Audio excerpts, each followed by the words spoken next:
equals your Kovold VK140 won't start. We're Kelatos IT, experts in technical repairs. We pick up your device right from your door, run a free diagnostic and send you a quote before any repair. No calls, no travel needed. We're located at Calle Joaquin Maria Lopez 26, in Madrid. Link in the description.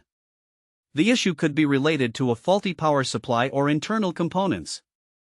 Fixing it usually involves replacing the power supply or addressing any hardware failures. Once we determine the cause, we can have your Kovold VK140 up and running in no time. If you don't want to risk it yourself, at Kelatos we pick up, fix and deliver right back to your door anywhere. Link in the description.